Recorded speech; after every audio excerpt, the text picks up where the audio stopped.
Hey everybody, we're here with Carol at Cotton Frolic, and she's got a special tutorial she's going to do. Hi, this one's just I pulled out some of the blocks that would make a whole quilt, just the one block. I have a lot of kind of graphic design blocks that, you know, you probably could make a whole quilt with, but they're probably not something you'd fall in love with.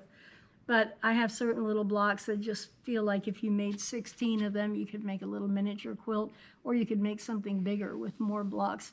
This one looks like a water lily to me when it's done, and so I thought I'd make this one for you today. Yeah, this is pattern 118. Yeah, it's pattern 118. Which tells you folks out there how many single block patterns she has. A lot. And so as we're moving along, we'll be making... We may not do videos of all of them, but eventually we'll get most of them up on the Etsy shop, so you can buy just a single block, whereas you might want to go through and find some different things to put together. Oh yeah, mix and match. Right? Yeah, that's my favorite thing. Okay, I have been using a lot of red, white, and blue lately, and a lot of black and white, and so I thought I'd just do pastels on this one. It kind of lends itself to a water lily anyway, right? Okay, so the center is number 1. And I'll go through this pretty quickly. If you're brand new to paper piecing, find my video. It's Quilting 101, right, Jay? Yep. And it'll show you in great detail how you do this, and it won't go by quite as fast as this one does. Okay, I have some batik. I collect all these batiks that are in blues that look like water and sky to me. So I'm using some of those today. I have a lot of hand-dyed material in these colors from my daughter's wedding 10 years ago. I think I dyed 2 bolts of white lawn fabric for her wedding, for the tablecloths, and I made all of her tablecloths. And when the wedding was over, I could not throw all that material away. It's all... No. No. It's all blue and pastel kind of orchid colors. It was really beautiful. And I have 2 bolts of that material in different colors like this that I'm slowly using. I'll never use it all. Oops. Way up at the top here. Jay's in my way, so I'm ironing here on my ugly little washcloth. Yep. Normally I have an iron right here next to me in the other direction, and I don't have to move my sewing machine around. Okay, there's 1 and 2. Now we're going to 3, and it's more background, so it's the blue. You just line it up quickly.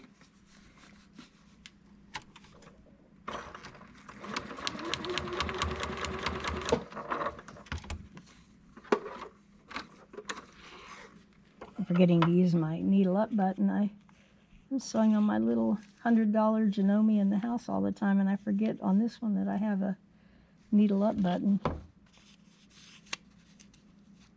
I have so many Janomes.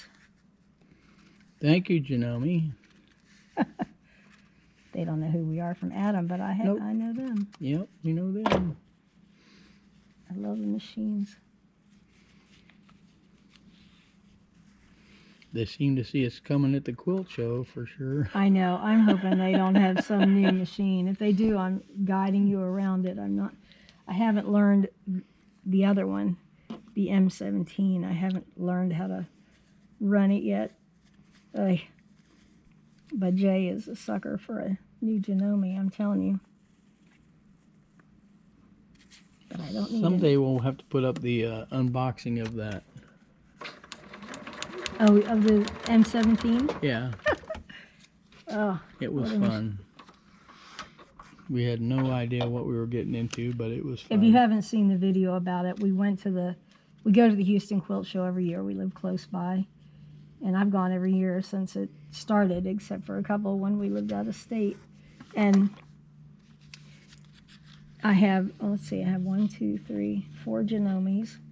Anyway, and we went to the show, and there was a man illustrating or showing how to use this new M17 robotic sewing machine that they've created that's just unbelievable. And I was listening to him talk, and Jay was talking to somebody else about another machine or something, and he saw me listening to him, and he came over and said, "What's going on with this machine?" And I said, "Oh, it's just incredible. I've never seen a sewing machine like this. It's way above my pay grade." I remember saying that. And Jay goes, "Well, let's get one." I was like, no. This is a $20,000 sewing machine. And he goes, "Well, if it's something you need." And I said, "Jay, I've got all these Genomes that work perfectly. I'm a quilt maker. You know, all I need is a straight stitch, really." But he listened to the story about this machine, and little did I know that the next day he got online and contacted them and bought one for me.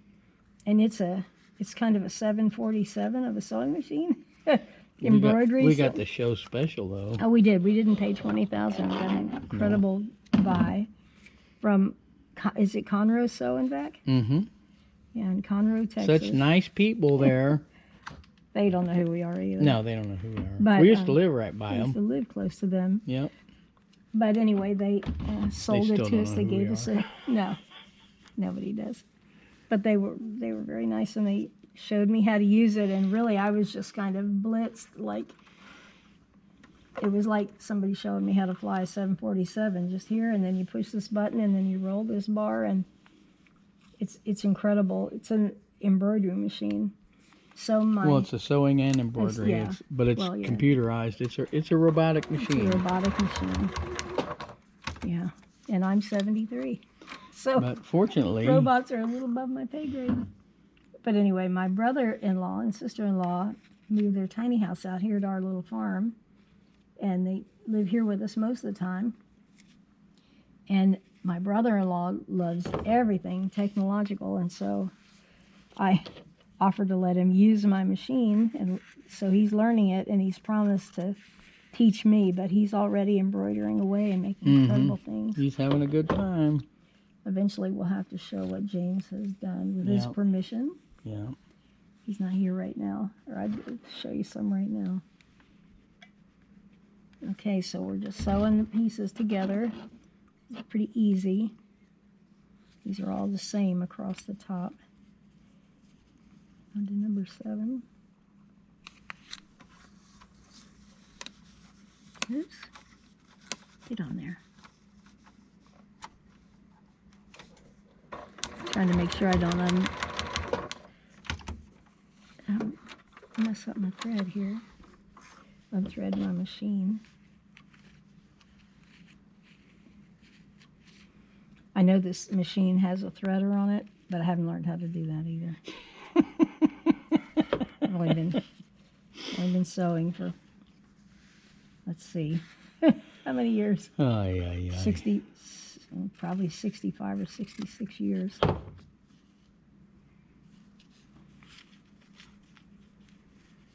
I learned on a treadle, like so many of us did at my age.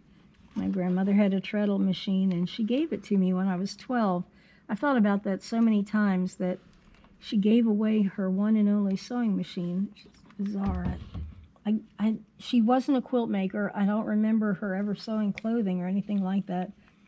But she had a little, she called it a tourist home. It was an early Airbnb. She ended up in a divorce when she was fairly young, and her sons had all gone off to World War II. And she was home alone and in this beautiful craftsman house with a bunch of bedrooms. And so she rented out those bedrooms way back then. And I remember that she had a mangle that ironed all the sheets, one of those roller things that irons sheets. And I assumed that she had to sew things occasionally, and she used that sewing machine, but she must not have used it much to have given it to me at 12. But my mother said when that sewing machine came home, nobody in the house got much sleep anymore, because I'm a night owl, and I would stay up late at night and run that treadle machine. I'm sure the whole house vibrated with it. Yeah, your Nana's house was right across from the University of Maryland on I know. Route it's 1 or beautiful. whatever? Yeah, right on Route 1. It's not there anymore. Nope. When we need to drive by there someday so I can see. Well, it'll break my heart, I'm sure. But Yeah, there'll be a gas station. well, I remember the last time I was there, and I was probably 30, or no, younger than that, 25 or so. And they had just built an Arby's across the street, and it was so strange to me because she lived on a chunk of land and there's nothing there, and all of a sudden there was an Arby's across the street. It was just bizarre beyond belief. I don't know how we ended up talking about Nana, but she gave me her sewing machine. And now we have your mother's sewing machine too, Mm-hmm. the treadle. I wonder if she ever used that. I think to her, I'm sure when she was young, you know, she was just like.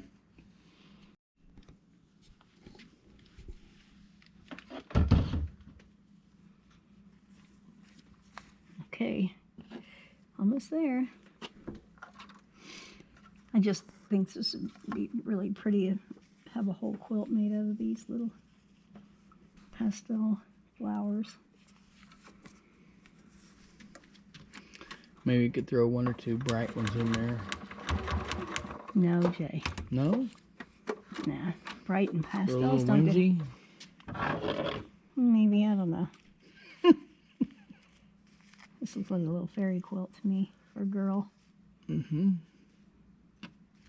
She who named her daughters androgynous names talking about pastel for little girls. Lost my mind.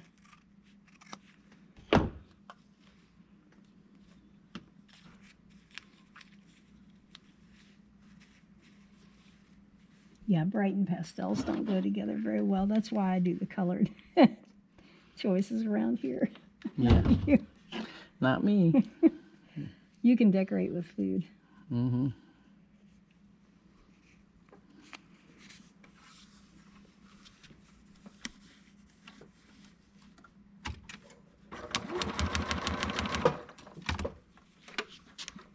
Okay, just 2 more pieces to put on. These take a long time when you do them 1 at a time like this. But when you're doing them 16 at a time or 60 at a time and you're chain stitching, it's much easier, much faster.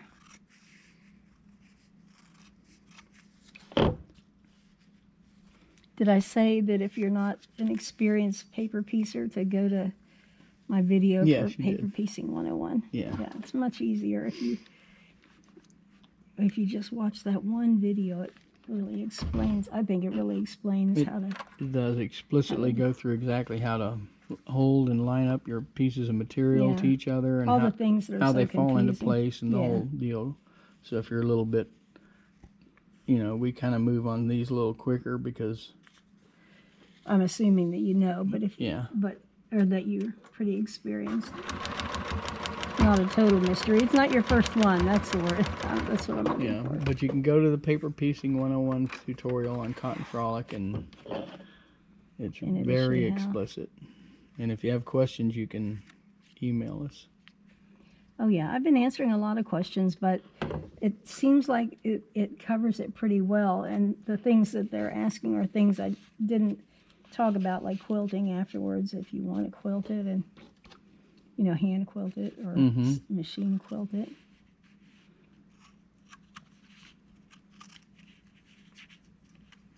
It's been fun. It's been a learning experience for me too.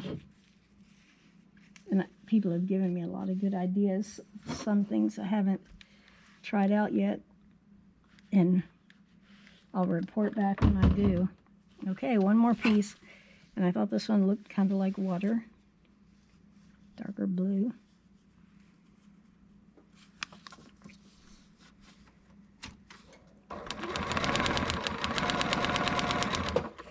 There it is.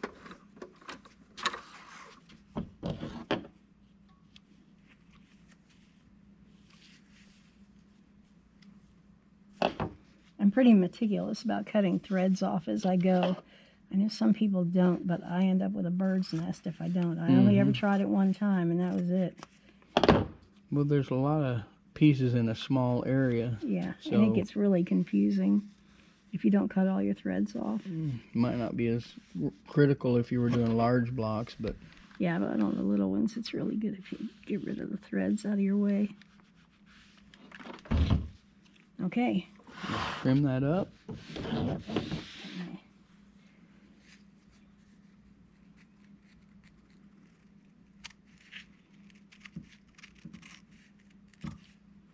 Use my Kai scissors. Kai scissors. They're just the best. These have not dulled at all in all this time. They are awesome. I think I've had them for 2 years.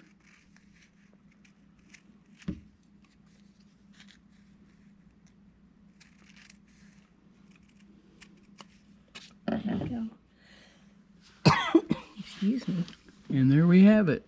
You see how the colors and all work together, and how you get such crisp points and things that line up and match the way they should.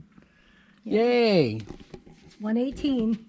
Thank you very much, everybody. See you next time.